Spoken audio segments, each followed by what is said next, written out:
Mondays, Waiver-Wire, you know what it is.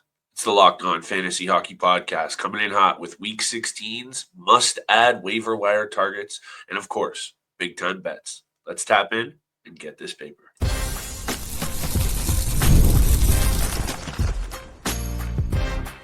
You're Locked On Fantasy Hockey, your daily podcast on fantasy hockey. Part of the Locked On Podcast Network, your team every day. Happy Monday to all my fantasy fanatics out there. You know what it is. It's your boy Big Flip here to make sure you are ready to dominate the upcoming week of fantasy hockey. Shout out to the everydayers holding us down, making us your first listen every single day. Even though we've been a bit choppy with the episodes lately, we'll be back in the booth Monday through Friday, bringing you all of the fantasy, NHL, and betting coverage here Monday through Friday in 30 minutes that you need. Today's episode is brought to you by our friends at FanDuel Sportsbook. Make the NFL playoffs even more exciting, where new customers bet $5 and get $300 back in bonus bets. If you win that first bet, go to FanDuel.com to get started. Giddy up, my friends. I got a lot of targets that I want to get to on today's episode, some that you've heard me talk a lot about before. So I'm really going to keep today short, sweet, and simple. Get to tonight's loaded betting board. We got 9 games on tap. Happy Martin Luther King Day to all of our friends south of the border. Also, right off the bat, lots of early games on the schedule for Monday. This episode's going up a little late, but make sure that you have your rosters primed and ready to take on a big week. Speaking of which, right off the hop, Shane Pinto is a player that I've spoken about at length before. The Ottawa Senators right now, they're cooking. I want a piece of what's going on in Ottawa, and Shane Pinto is right at the top of that list. I understand the deployment on that third line right now with Ridley Gregg, and also I believe it's Nick Cousins. That doesn't exactly jump off the page in terms of sexiness, but when you look at his deployment on that second power play unit and what he can do shooting the puck, 5-3-2 for this Ottawa Senators team. They're scoring goals. It's very simple. The energy, the needle, it's all pointed in the right direction for this Ottawa team. And even though Pinto has been a bit of a slow progressor this season, he's up to 15 points on the year. He's got 5 in his last 5 games, and I'm really starting to like what I see from this player. Also, ice time up significantly. When I see energy flowing, when I see ice time up, and I see this team winning, I want a piece of one of the better young players on this group. Yes, there has been a patience issue if you're a fantasy GM here, waiting, hoping this guy explodes. Those 8 goals this year, disappointing, but he's a shooter. And when I see how good the Ottawa Senators have been of late, and offensively especially, I really do want a piece of this team. Leevi Merilainen is also a player that needs to be discussed. By the way, before I get off Shane Pinto, 41% on Fantrax, 9 on Yahoo, 12 on ESPN. The Ottawa Senators have 4 games this week: Rangers, Bruins, Leafs, and the Utah Yeti. Bit of a mixed bag there, but I still think this is worth an add and a keep for Shane Pinto. If you can, get a piece of Josh Norris. He's been red hot. I know the ownership is much higher there, but what I'm trying to say is this upcoming week, especially with 4 games, Leevi Merilainen also needs a little bit of love. This goaltender has come in out of nowhere, basically. 22 years old. I know Linus Ullmark is going to be that guy still going down the stretch for this team, obviously. But right now, he needs to get a little bit of love. 6-2-1, 2.20 goals against, 917 save percentage. If you need a little bit of a goaltending buffer or insurance, due to everything I just said with how I'm liking what I'm seeing from the Ottawa Senators up front, this is the angle to cover with this squad right now. I got more targets coming up. I got bets. Let's move on to a player that I spoke about last week, and I will once again in Kaapo Kakko. The Seattle Kraken right now are playing some pretty decent hockey, scoring goals. This week, they got the Sabres, Capitals, and Penguins. They're on an extended homestand here. I think this is a perfect opportunity to target the Seattle Kraken as well. I know that's not exactly a sexy take, but this is a player that has been reborn in Seattle. He's on, in his last 5 games, 5 assists, 3 goals, playing on the top power play unit, playing on the top line in Seattle. Actually, let me double check that. I think he might be actually bumped to the second power play unit in Seattle, but I still absolutely love Kaapo Kakko right now. Kakko on the second power play unit, but he's playing on the top line with Matty Beniers and Jaden Schwartz. He had 3 assists in his last game out. Kraken, I want a piece. Kakko, also, I'll bring up the ownership. He's out there. 37% on Fantrax, 10 on Yahoo, 7 on ESPN, even though the Caps have had a good season. Penguins and Sabres, two very favorable matchups there. The homestand is also something that I like a piece here for the Seattle Kraken. Kaapo Kakko, buried in the New York Rangers organization. This is a player that, coming out of junior, highly touted, obviously, as a second overall draft pick. I think now you're really starting to see the quality and the overall ceiling of what this guy can bring to the table. So, much like I want a piece of the Ottawa Senators, I want a piece of the Seattle Kraken in a very big way. And over the next couple of weeks, as a GM, especially for someone like me who's maybe lagging in the rear a bit, you're running out of time to make significant moves on the waiver wire and perhaps get a chance at taking your team at least close to the playoffs. We'll continue to talk about some of those angles that will help you do the same. I got a couple of players I want to talk about the rest of this week. Steele back in the booth. We got some special guests coming up.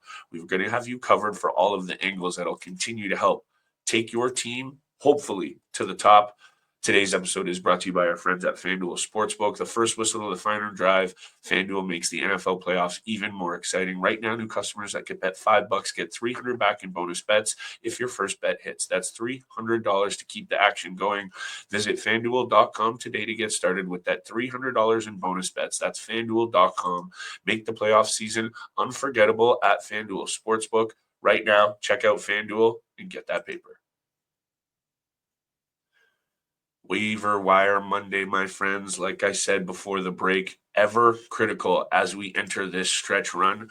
You're going to be running out of time. It's just a fact. You can get creative, though. There are still some time left, angles to cover, players to dig into. But at some point here, not only are you going to have to take some calculated risks, as I take a little sip here, you're also going to have to get a little bit nitty gritty. So when I look at the Philadelphia Flyers right now, I look at where they stand in the Metro Division, 21 wins, 20 losses, 48 points.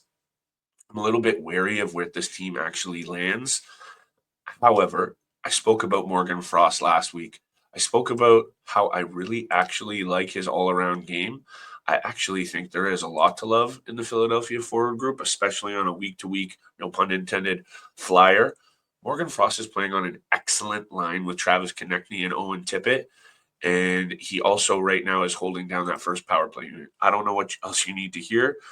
He has 3 goals, 2 assists in his last 5. He's up to 24 points in 43 games this season. He's a player that I've spoken about at length on this podcast because he is that good. 27th overall pick from 2017. So we know the caliber is there as well. I want a piece of this player, and again, I want to grab and hold him, especially while he's playing with Tippett and Konechny. I think that's definitely the best line that John Tortorella throws out there. I think they're going to continue to find success, even though in that standings I alluded to, there's just far too many good teams in the Eastern Conference. Someone's going to be left on the cutting room floor. That is clear. And I just really think that even though the Philadelphia Flyers are going to have their struggles getting into that wild card spot, still tons of value week to week, especially in players like Morgan Frost and a teammate of his that I've mentioned previously who has 4 straight wins and rocking a very solid save percentage, and that's Samuel Ersson. This week, the Flyers have the Red Wings, Rangers, and Islanders. Pretty good week. By the way, Morgan Frost out there. 35% Fantrax, 6% Yahoo, 7% ESPN. Go get yourself a piece of Morgan Frost. And if you need some goaltending love and you're not taking a look at Merilainen, I would be taking a look at Samuel Ersson, who is back healthy, 13-7-2, 2 shutouts, 2.79 goals against. Doesn't jump off the page. Either does an 8.89 save percentage. But this is a good young goaltender who unfortunately has dealt with injuries. He's dealt with some inconsistent play for sure, but right now 4 straight wins over some good teams as well. Florida Panthers, New Jersey Devils. This is a situation where I've alluded to it multiple times over the course of talking on this podcast about hockey. You can never have too many solid number 1 goaltenders, and right now This is the number one goaltender for the Philadelphia Flyers. That's clear. Factor in the schedule, factor in everything that I just said about the overall quality of this team. Morgan Frost, Samuel Ersson, most definitely two players to keep your eye on. Got a couple of more players to do the same with. We got big time bets coming up at the end of the episode, as always, my friends. So here we go. Adam Fantilli, we spoke about this Columbus Blue Jackets team. They're right there at the top of the table for goals for. I'll bring that up. I think they were sitting in fifth as I looked at this last night ahead of the episode. They can score goals. They have a balanced attack in the forward group. And currently the Columbus Blue Jackets sit seventh in goals for, tied for sixth, with some really good teams in the mix there with the Carolina Hurricanes, Vegas Golden Knights, Colorado Avalanche, some of the most potent offensive teams around. Yeah, might be a bit of a stretch or somewhat of a shocker to throw the Columbus Blue Jackets into that mix as well, but I'm doing it. They're looking really good, and that's why Adam Fantilli as that number one center. I looked at his ownership. It's somewhat puzzling. 18% on Yahoo. Near the same on ESPN. Obviously, Fantrack's a little bit more difficult to go out and get this player. 67% owned. He's up to 23 points in 46 games this season. Sean Monahan is still at least a couple of weeks away, playing on the top line and really getting a good look to perhaps, I think, stick with Kirill Marchenko and right now Dmitry Voronkov. Adam Fantilli is a star. He is going to be a number one center for this Columbus Blue Jackets team for a long time coming. And yeah, the peripherals don't always jump off the page. You're not picking this guy up right now for the peripherals. You're picking him up for the increase in minutes. The other night, he played almost 22 minutes in ice time per night. You know how I feel about time on ice as an indication of what the coach is seeing and confidence from players. Load up on guys, and an increase in ice time, not a bad look. Adam Fantilli can shoot the puck, 92 shots on net this year. I'd like to see that number go up, and I think it will. As the confidence and that ice time grows, this is a number one center on a top 10 offensive team, and he's out there in a lot of leagues. I don't think I really need to be selling you on this much more. Adam Fantilli, the Columbus Blue Jackets also this week. Awesome schedule, 4 games, Islanders, Leafs, Canes, and Kings. Bit of a mixed bag there. But I say go out there and get yourself a piece of Adam Fantilli. I got a couple of more players, almost honorable mentions, if you will, but I want to throw them out there because I still think they're going to hold a ton of value. Today's episode is brought to you by our friends at Select Quote. Give some love to Select Quote right now. Check them out. You want to be taking a look at Select Quote because in sports, winning strategy is everything. How the best team make it to the Super Bowl, World Series, Olympics, and the same goes for life. A strategy for life insurance from Select Quote can protect your financial legacy and keep your family's future secure. Select Quote makes it easy to find the perfect life insurance policy as one of America's leading insurance brokers with nearly 40 years of experience. Get the right life insurance for you for less at selectquote.com/LockedOnNHL. Go to selectquote.com/LockedOnNHL today to get started. That's selectquote.com/NHL. They shop, you save. That's Select Quote. Check them out today. Giddy up, my friends, hockey heads, fantasy fanatics, degenerate gamblers. This is your show. 30 minutes or under, we get you in and out. Fantasy takes, NHL news, and of course, betting breakdowns every single day, Monday through Friday. Smash that follow button, subscribe, drop us some feedback. I know it's been choppy over the last week or so. We'll be back to our regular scheduled programming Monday through Friday, 7 a.m. in the morning, even though lately it's been a little bit all over the place. I promise you we'll be back to our regularly scheduled programming, and it's time to hit crunch time for fantasy hockey GMs. So keep it tapped to the pod. 2 honorable mentions. William Eklund is a player that's really starting to catch my attention. I think he should do the same for you. Excellent young player. I know he's gone cold the last couple of games, but he's up to 34 points in 43 games. This is a good group of young Shark players. It's a 7th overall draft pick. Really like this kid's game and offensive upside.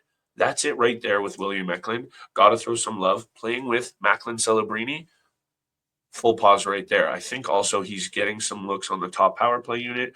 Wenberg, Celebrini, Wallman, Granlund, even though I think Granlund's hurt right now. This is another good situation for a pretty good young team on the rise in the San Jose Sharks, who, yes, still have their growing pains, who, yes, still sit near the bottom of the Western Conference standings with 34 points, only 1 point up on the basement dwellers, Chicago Blackhawks. So maybe take this one with a bit of a grain of salt. But William Eklund, good young player. I like what I've been seeing from him. Got to mention it. Bobby McMann is my last quote-unquote honorable mention. Had a really good game on Saturday night against the Montreal Canadiens. Montreal Canadiens are a red-hot team. And yeah, I know the Montreal Canadiens kind of blew it a little bit. Bobby McMann getting a look right now with Max Domi and William Nylander on the second line. Bobby McMann getting a look on the second power play unit for the Toronto Maple Leafs. Right there, worth a look this week. I think the Maple Leafs have 3 games this week, Bolts, Jackets, and Sens. So a bit of a mixed bag there as well. McMahon's deployment is up. Second power play time, second line time. Boom, right there. Good Toronto Maple Leafs team. A one apiece. Let's move into tonight's 9-game betting board. Before we wrap up today's episode, shout out to everyone holding us down. Been a lot going on and off the ice for your boy.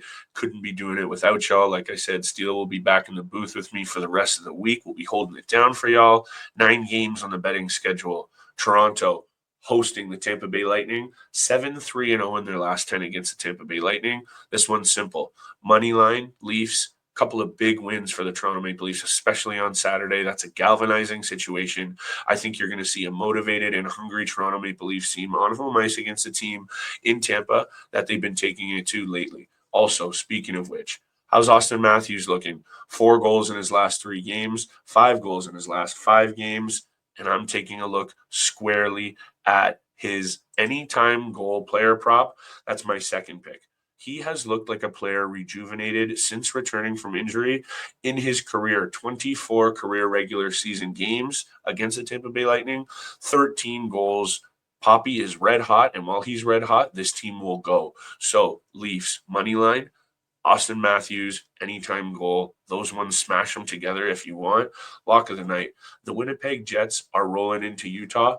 Winners of 10 straight against the Arizona Coyotes, Utah, whatever you want to call them. This franchise, this team, the Winnipeg Jets, the number 1 offense in the NHL, one of the best teams clearly so far in the NHL this season, 65 points right there. They're 2 points back of the Washington Capitals as I record this for the top spot in the NHL. We're paying attention to it. Full stop. Winnipeg on the road into Utah. That's my lock of the night. I hope you guys have been feeling it. Hope you feel the waiver wire targets. Good luck this week. Good luck with your bets. We'll be back tomorrow with all the fantasy news, NHL updates, and betting breakdowns that you need. Thank you so much for tuning in. We'll see you all tomorrow.